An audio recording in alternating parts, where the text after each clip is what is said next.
Хангадугаар зөвлөлдөх уулзалтаар улсын хурлын 36 дугаар тогтоолыг хэрэгжүүлэгч төрийн 35 байгууллага тус бүрийн төлөвлөлт уялдаа холбоо хүрэх төвшин санхүүжилтийн асуудлаар хэлэлцлээ.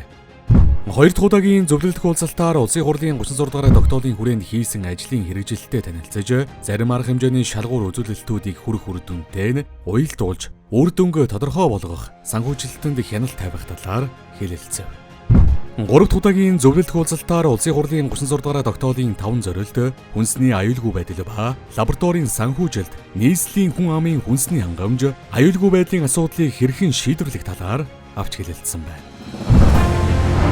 Тэгвэл 4 дахь удаагийн зөвлөлдөх уулзалтаар улсын хурлын 36 дугаар тогтоолын хэрэгжилт, хүнсний хангамж, аюулгүй байдлыг хангах талаар хийсэн ажлын үр дүнг танилцуулж, цаашид анхаарах асуудлаар хэлэлцэв. Хүнсний хувьсгал гэдэг бол зүгээр нэг лооцсон байж тарахгүй. Хүнсний хангамж, аюулгүй байдал шин шатанд гарсан байх. Эрдэм шинжилгээ судалгааны хүрээлэн байгуулагдаж үйлдвэрлэлийн инновацийг шингэсэн үйлчлэгийг одоо бий болох боломжууд одоо бас нэгдэж байна тийм. Суур тогтолцоо бэлэн болж байна гэсэн. Энэхүү зээлийн хүрээнд бол тухайн аж ахуйн нэгж иргэний бол бизнесийн үйл ажиллагаа 10 орчим хувийн бол бизнесийн өсөлт бол ажиглагдаж байгаа. Жимсний бүтээгдэхүүнүүдэд одоо пестицидийн үлдэгдлийг одоо хэл гайл дээр нь хянаж оруулах шаардлагатай байна. Замууд болон алтан булаг олон улсын хөлийн бонд дээр бид нар энэ пестицидийн үлдэгдлийг үзэх тэм шинжилгээг бол хийгээд явж байгаа. Өөрсдөө найдвартай хүнс бэлтгэхийн тулд өндөр өртөгтэй ч гэсэн энэ дотооддоо үйлдвэрлэл явуулах хэрэгтэй гэдэг. Ийм л одоо бодлогыг барьж байгаа. Тогтолцоог сайн хийчих юм бол цаашаа 10 жил, 20 жил, 30 жил бид нар хүнсний хувьсгалыг бүрэн утгаар нь хийж хүнсээ өөрсдөө одоо тарьдаг, ургуулдаг ард түмэн болох энэ одоо зорилго бүрэн биелээ олно гэж харж байгаа. Хүнсний салбарын үйлдвэрлэгч аж ахуйн нэгж байгууллагууд 2023 онд 30 орчим мянга болж бас өссөн ийм тоо мэдээлүүд бас байгаад байгаа. Ил логистик системийг хөгжүүлж байна. Мөн зам тээврийн салбарын нэгдсэн платформ хийцэн энэ үе шаттай хөгжүүлэх ажил байгаа. Лабораториудад чадваржуулаад аюулгүй үзүүлэлтэд бүр үздэг болох нь хамгийн чухал. Монгол Улсын ерөнхийлөгч хөрөлцөхийн санаачилсан хүнсний хангамж, аюулгүй байдал үндэсний хөдөлгөөний хүрээнд батлагдсан хүнсний хангамж, аюулгүй байдлыг хангах талаар авах зарим арга хэмжээний тухай Улсын хурлын 36 дугаар тогтоолыг хэрэгжүүлэгч байгууллагуудын зөвлөлдөх уулзалтыг 4 дахь удаага зохион байгууллаа. Ерөнхийлөгчийн санаачилсан энэхүү хүнсний хувьсгал үндэсний хөдөлгөөн эхлснээс хойш 2 жил 6 сарын хугацаанд 4 дахь удаага зөвлөлдөн хэлэлцэх уулзалтыг зохион байгуулж байна.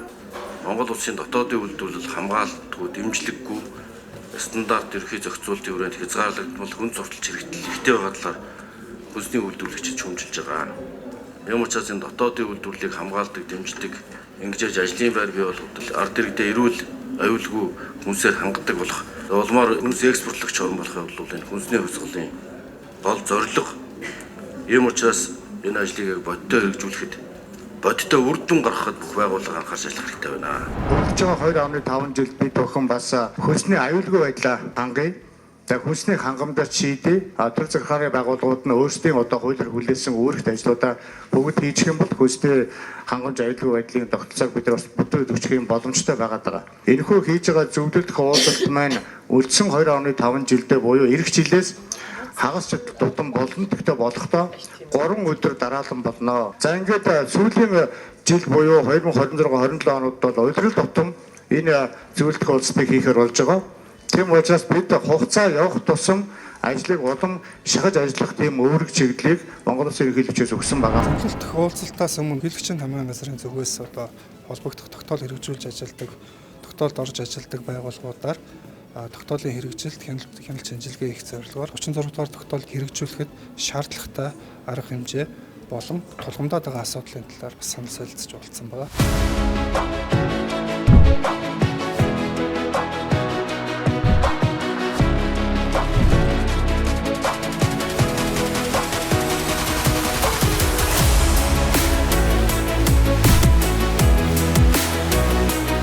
Улсын хурлын 36 дугаар тогтоолыг хэрэгжүүлэгч байгууллагуудын 4 дахь удаагийн зөвлөлдөх уулзалтанд ерөнхийлөгчийн тамгын газар, Улсын хурлын тамгын газар, засгийн газрын хэрэг хэрэглэх газар, салбарын сайд, холбогдох яамдын мэргэжилтнүүд, төрийн байгууллагуудын удирдлагууд, арилжааны банкны төлөөллүүд, хүнс хөдөө аж ахуйн салбарын эрдэмтэд, мэргэжлийн холбоодын төлөөлөл зэрэг 57 байгууллагын 100 гаруй албаны хүмүүсийн оролцоотой өргөдгсөн хэлбэрээр зохион байгууллаа. Энэ удаагийн зөвлөлтөг уулзалтаар улсын хурлын 36 дахь тогтоолын хэрэгжилт болоод үр дүн гүнэлж цаашид эрчимжүүлэх чиглэлээр анхаарах асуудлаа тодорхойллоо.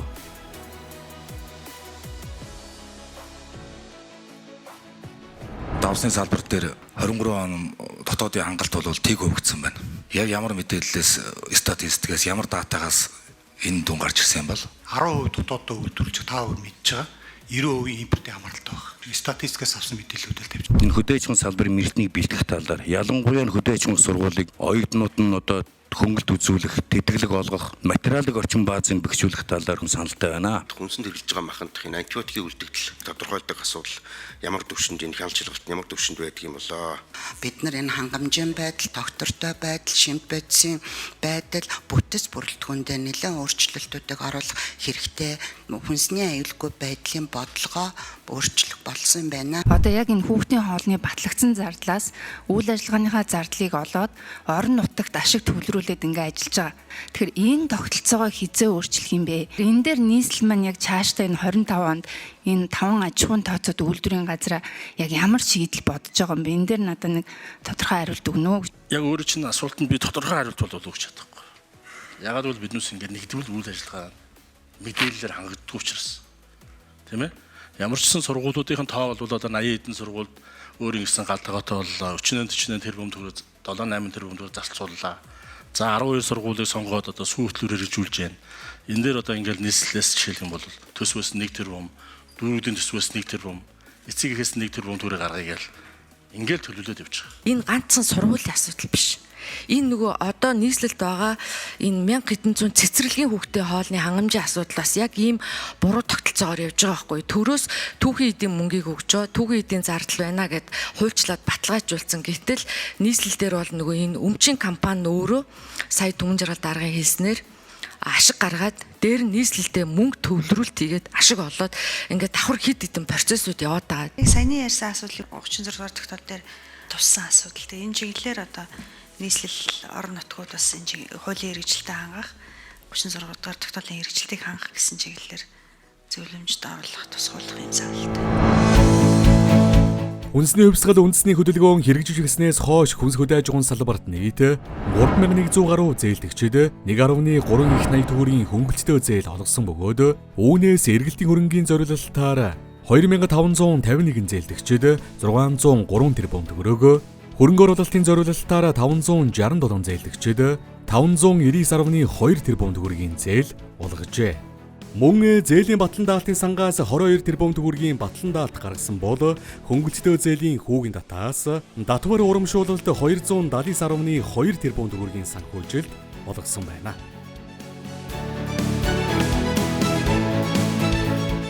Энэ хүү хөтөлбөрийн хүрээнд бол нийт 23 төсөл хөтөлбөрүүдийг бол санхүүжүүлэхээр гэрээнд бол тусгагдсан. Үүнээс бол нийт 4 хөтөлбөрөөс бусд нь бол ер нь бол санхүүжилтэд явж байгаа. Хүү 4 хөтөлбөр нь бол манай улсад одоогийн байдлаар бол үйлдвэрлэл нь явагдаагүй байгаа. Аж ахуйн нэгжүүдийн хувьд зээлийн үндсэн төлбөрөөс чөлөөлөгдөх хугацааг уртасгах, зээлийг мөн эргэлтийн хөрөнгийн зээлээс илүүтэйгээр одоо хөрөнгө оруулалтын зээл олгох хэлбэрт нь одоо зохион байгуулах гэх мэтчлэн бол хүсэлтүүдийг бол тавьж байгаа. Төв банкны зүгээс ч гэсэн энэ дөр бол зээлийг илүү эргэлтийн хөрөнгөөс илүү хөрөнгө оруулалтын зээлд бол олох нь зүйтэй гэсэн бол байр суурьтай байгаа. Хаан банк нь 36 дахь тогтоолын хүрээнд хүнсний хувьсгалын зээлийг 2 төжилдөө дамжуулан олгож байна. За 2023 онд манайх 1300 гаруй харилцагчид 362.2 тэрбум буюу системийн хэмжээний санхүүжилтийн 40% бол хамгаалаад байна.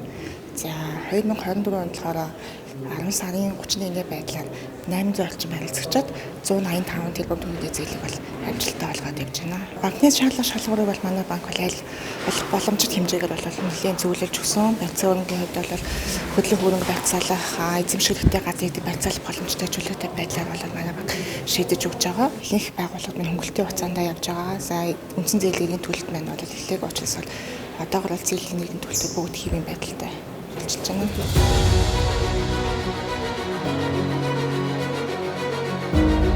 Зээлийн батлан даалтын сан дээр арилжааны банкаар дамжаад зээл авъя энд хамрагдъя гэдэг ирэх мөн үдээжгүй тодорхой газруудаас тодорхойлт аваад ирсэн тохиол батлан даалтын сангаас ямар нэгэн хэмжээ тавихгүйгээр судлаа тухай бүрдэн шийдэд явж байгаа. 2 жил гаруй хугацаанд 33 тэрбум төгрөгийн зээлэнд 22 тэрбум орчим төгрөгийн батлан далт гаргаад бүгд олгогдсон одоо хэвийн төлөлтөд явж байна. Сангийн яамны оролцоо яг энэ хүнсний хувьсгал дээр юу вэ гэхээр мэдээ санхүүжилтийн хэлбэрээр дэмжинэ, татварын бодлогоор дэмжинэ.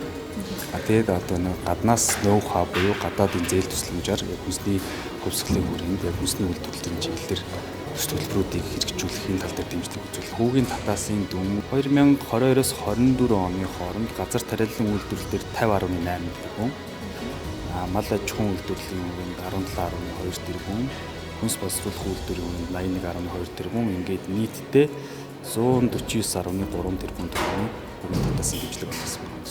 Төв банкны зүгээс энэ хөтөлбөрийн хэрэгжилтэд арилжааны банкудтай хамтраад энэ оны төгсгөлөөр бол хяналт шалгалтыг бол ихээр төлөвлөж байгаа. Зээлийн зарцуулалт гэрээний дагуу явагдсан уу, ашиглан явагдсан уу, арилжааны банкуд зээл олгохдоо одоо гэрээнд заасан үүргээ биелүүлсэн үү, зээлдэгч нар маань өөрөө гэрээнийхээ үүргийг хэрхэн биелүүлсэн бэ гэдэг дээр нэгдсэн хяналт шалгалтыг бол хийнэ. Өнгөрсөн хугацаанд хөнгөлөлтөө зээл олголт татвар урамшуулал зэрэг санхүүгээр дэмжих ажлын биелэлд хангалттай байгаа бол тогтоолын хэрэгжилтийн бодит үр дүнг тайлгнах болон хууль эрх зүйн орчныг сайжруулах чиглэлийн арга хэмжээ удаашралтай буюу хангалтгүй байна. Тиймээс дээрх тогтоолыг хэрэгжүүлэгч байгууллагуудын хамтын ажиллагааг сайжруулж илүү идэвхтэй нэгт бодит үр дүнг тайлгнаж ажиллах чиглэлийг ерөнхийлөгчийн хамгийн газрын дарга өглөө. Нийтдээ бол одоо 24 үйлдвэр ашиглалтанд орж 200 гаруй төрлийн бүтээгдэхүүнүүд бол шинээр бол бий болсон байгаа. За мөн газар тариалангийн чиглэлээр бол нэлээд өсөлтөө дөнгүүд бол энэ жилийн хувьд бол гарч байна. Төмс бол 40%. За мөн төмс хүнсний ногоо бол нэг нодлон жилийн мөн үеийнхээс бол 2.2%-аар бас өссөн хүчтэй байна. За мөн хөлөмжийн ногоо бас нэлээд хэдэн өсөлтөө дөнгүүд бол гарч байна. Статистикийн байгууллагын гол хэрэгжүүлж байгаа зүйл бол үнэлэлт өгнөлт өгөх. За бидний одоогийн суур түвшин одоо энэ хөтөлбөр хэрэгжихээс өмнө ямар түвшинд байсан? Энийг нь цаашид бид нар хүнсний хангамж болоод аюулгүй байдал талаас тоо мэдээлүүд нь ямар байгаа бэ гэдэг суур түвшингүүдийг гаргаж ирсэн гэсэн. Одоо тэр зүйлсүүдийг хараад хэрэгжилтийн түвшинг бол үнэлэх юм бололцоог бий болгож байгаа гэсэн үг. Хүнсний үйлдвэрлэлүүдийг дулаан болон цахилгаанаар хангах асуудалтай холбоотой эрчим хүчний яам тэргүүлээд ажиллаж байгаа арга хэмжээ байгаа. Энэ дээр зам тээврийн яам бол одоо эрчим хүчний түүхий эдийг тээвэрлэх асуудлыг тасралтгүй шуурхай одоо зохион байгуулж ажиллаж байгаа. За тээврийн эргэслийн парк байгуулах асуудал дээр бол ачаа тээврийн Боинг онгоцтой болсон. За энэ Боинг онгоц нь бол температурын тохируулгатай одоо хүнсний бараг бүтээгдэхүүн одоо түргэн хугацаанд тээвэрлэх боломжтой болчихж байгаа. За автоеврийн хувьд тогтоол хэрэгжиж эхэлснээс хойш хүнсний зориулалтад тээврийн хэрэгслийн тоо хэмжээ бол 20 орчим хувиар нэмэгдсэн байна. Улсын хурлын 36 дугаар тогтоолын хэрэгжилтийг хэлэлцэх 4-р удаагийн зөвлөлдөх уулзалт. 36 дугаар тогтоолын хэрэгжилтийг хангах чиглэлээр хүний нөөцийн одоо бэлэн байдлыг хангах энэ чиглэл маш чухлаар үзэж байгаа. Манай хөдөө аж ахуйн их сургууль байж байна. Тэгэхээр жилд 2 удаа эсэлт авах боломжийг нээж өгч байна. За хөтөлбөрүүд хооронд нь хөрөвдөг хос мэрэгчлэр төгсөх энэ боломжуудыг нээж байгаа. Нөгөө талаар эрэлттэй болон тэргүүлэх чиглэлээр энэ хүнсэд аж ахуйн үйлдвэрлэлийн чиглэлийн одоо гол мэрэгжил хөтөлбөрүүдийг оруулаад түүнийг бодлогоор боловсролын зээлийн сангаар дамжуулж засгийн газрын тэтгэлэг за нөгөөтэйгүр оюутны хөгжлийн зээлээр дэмжих бодлогыг бол хэрчмжүүлж байна. Энэ үйлдвэрлэлүүдийн салбартаар хамгийн тулгамж байгаа асуудлууд ерөөсөө боловсон хүчний хомсдол. Тэгэхээр энэ боловсон хүчнийг бол бид нар бодлоготойгоор системтэйгээр ерөнхий боловсролын сургуулиас нь ихтэй сургуулиас нь одоо тэтгэлэгт хөтөлбөрт хамрагдах дадлагын ажлуудыг хийлгэх шууд одоо нөгөө нэг сургууль төгсөнгүүт нь ажлын байранд бэлэн байх ийм боловсролын салбар маань өөрөө энэ хүнсний хувьсгалтайгаа бас уялдах нэн тэргүүний ажил болсон байна. Хүнсний хангамжийг нэмэгдүүлэх, ялангуяа нарийн ногооны хангамжийг нэмэгдүүлэх тал дээр одоо жишээлбэл бид Аграсити татваргүй бүс байгуулад тэндээ 50 га газар одоо жишээлбэл өвлийн хөлөмжийн аж ахуй хөгжүүлэх одоо нэг ийм зорилттой байна. Мөн нийслэлээ тойроод төрөлдсөн одоо мал аж ахуйн фермерүүдийг байгуулах, ялангуяа одоо энэ хоршоолсон, хамтарсан, шаталсан энэ кластерын шинэ хэлбэрийг хөгжүүлэх ийм бодлоготой ажиллаж байна. За хүнсний борооны чанар аюулгүй байдал хугацаа гэдэг асуудал нь чухал. За гайлын мэдүүлэг дээр энэ хугацааны асуудлыг одоо хүнсний тухай хуулийн хэрэгжлийн хангах зорилгоор бид бүхэн хугацаа гайлын мэдүүлэг дээр бичдэг. За ингэснээр тухайн бороо бүтээгдэхүүний үйлдвэрлэсэн огноо дуусах хугацааны хяналтыг одоо бичиг баримтын болон бараантын шалгалтын явцад бол дэлгэрэнгүй харах боломжийг бол бүрдүүлж байгаа. Монгол орнд тариалагдаж байгаа бүх төрлийн тармил ургамлыг өвчин, хортон, хөнөөлж шавж мэрэгч амьтнаас хамгаалах дэвшилт арга технологиудын судалгаануудыг нэлээд төлөвлөгөө хийж байна. За мөн бэлчээрийн хүнөөт үлийн цагаан огтон царцаатай тэмцэх биотехнологийн аргын судалгаануудыг нэлээд төлөвлөгөө хийж байна. За энэ бүх судалгааны эцсийн үр дүн юу вэ гэхлээр зэрэг Монгол улсад хэрэглэгдэж байгаа химийн пестицидийн хэрэглээг бууруулж аль болох одоо байгаль дээр хэрэгтэй хүний эрүүл мэндэд сөрөг нөлөөгүй юм биотехнологийн аргыг нэвтрүүлэх чиглэлийн ажлуудыг хийж байна. Хүнсний аюулгүй үзүүлэлтийг зөвхөн хабуул дээр биш те улсын хэмжээнд шинжилгээ хийдэг лабораториуд төвшөндөө тодорхойлдог байх нь одоо гол зорилго. Өөрөөр хэлбэл орон нутагт ч бай, хил дээр ч бай, Улаанбаатар нийслэлд ч бай хүнсийг аюулгүй үзүүлэлтийн хувьд бүрэн тодорхойлдог байх нь хүнсний аюулгүй байдлыг хангаж байгаа эсэхийг хянах. Тэгэхээр лабораториудад чадваржуулаад аюулгүй үзүүлэлтээ бүрэн үздэг болох нь хамгийн чухал. Хүнс хөдөө аж ахуйн салбарын эрх зүйн орчныг сайжруулах чиглэлээр нийт 18 арга хэмжээний биелэлд хангалтгүй буюу тогтоолод тусгагдсан шинээр болон нэмэлт өөрчлөлт оруулах 10 хуулийн төсөл батлагдаагүй байна. Удирдлага зохион байгуулалтын чиглэлээр нийт 17 арга хэмжээний дундаж биелэлт 50% гүйцэтгэлтэй байгаа бол газар тариалангийн үйлдвэрлэлийн чиглэлээр 25 арга хэмжээний хэрэгжилт дүнг бодтой оновчтой тайлагнах шаардлагатай байгааг санууллаа.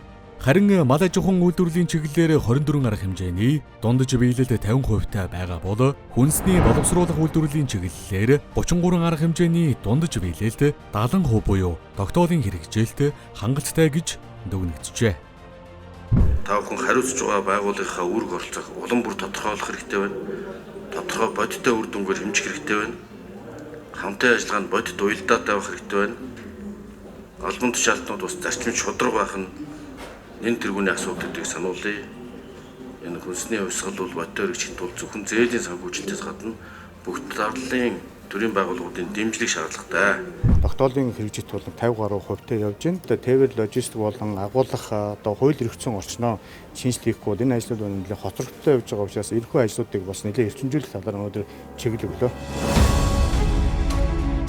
Цаашид хууль эрх зүйн орчныг шинжлэх, хүнс хөдөө аж ахуйн салбарт мэрэгчлэлтэн бэлтгэж байгаа ихтэйд сургуулиудын сургалтын хөтөлбөрийг хөдөлмөрийн зах зээлийн эрэлт хэрэгцээнд нийцүүлэн сайжруулах, ажлагсад давтан суралцах, мэрэгжил дэвшлүүлэх, богино хугацааны сургалтанд хамрагдах нөхцөл бүрдүүлэх, хүнсний тээвэр логистик, ачаа эргэлтийн бүртгэл, удирдлага нэгдсэн захимсан, тогтолцоо бий болгох зэрэгт анхаарах шаардлагатай байгаа юм а. Монгол Улсын ерөнхийлөгчийн санаачилсан хүнсний хангамж аюулгүй байдал үндэсний хөдөлгөөнийг амжилттай үр дүнтэй хэрэгжүүлэхэд дээрх байгууллагуудын үүрэг оролцоо чухал. Тиймээс цаашид улсын хурлын 36 дугаар тогтоолыг хэрэгжүүлэгч байгууллагуудын зөвлөлдөх уулзалтыг илүү өргөн цар хүрээг хамруулсан хэрэгжилт үр дүнг бодтоор тайлгнасан өргөдгсөн байдлаар улирал тутам зохион байгуулах юм байна.